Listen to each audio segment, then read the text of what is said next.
कोई कैकेयी को कभी दोष मत देना। मां कैकेयी को अयोध्या में कोई ऐसा प्रेमी नहीं था जैसी मां कैकेयी प्रेमी थी, क्योंकि रघुनाथ जी का वियोग, भरत जी का वियोग, महाराज दशरथ का वियोग पूरे अयोध्या वासियों की निंदा का पात्र बनकर राम जी की इच्छा की पूर्ति की।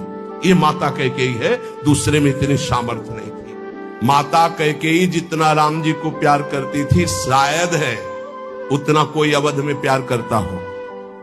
भगवान श्री राम एकांत में माता कैकेयी से कहा, मां मैंने पूरी अवध में देखा है कि आपसे ज्यादा मुझे कोई प्यार नहीं करता, और ये सामर्थ्य केवल अधिक प्यार करने वाले में ही होती है। तो आप मेरे लिए निंदा सहेंगे, मेरे लिए आप अपमान सहेंगे, मेरे लिए पुत्र वियोग, मेरे लिए पति वियोग, ये केवल आप ही सह सकती हैं। इतना त्याग आप कर सकती हैं, मुझे पता है, क्योंकि आप हृदय से बहुत बहादुर हैं।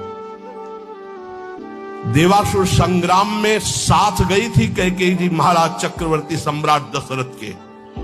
भगवान राम जी इसीलिए कह रहे हैं कि आपका हृदय वीर रस से भरा हुआ है, आप सह सकती हो मां, बस एक मेरी इच्छा है। तो उन्होंने कहा, हे राम तुम्हारे लिए अभी प्राण त्याग सकती हूं, तुम्हारे लिए सब कुछ त्याग सकती हूं। तो उनका आपको बस जिसलिए मेरा अवतार हुआ, मैं संतों के सुख के लिए अवतरित हुआ हूं, मैं अवध का राजा अभी नहीं बनूंगा, अभी आपको मुझे वनवास भेजना ही होगा। मां कैकेयी ने एकांतिक भगवान की आज्ञा का पालन किया, ये ध्यान रखना। कैकेयी जी का हृदय बहुत रघुनाथ जी के प्रेम में डूबा, ये कोई नहीं जानता।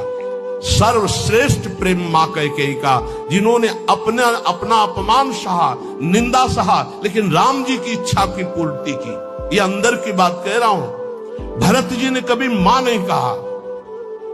जब राम जी वापस अयोध्या आए तो उन्होंने कहा, बेटा तुम्हारी पूरी बात मानी थी, पर मैं एक बात नहीं सह सकती। अपने पति का वियोग सह गई, लेकिन मेरे भरत ने आज तक मां नहीं कहा। बेटा अब मेरी इच्छा एक बार मां कहला दो।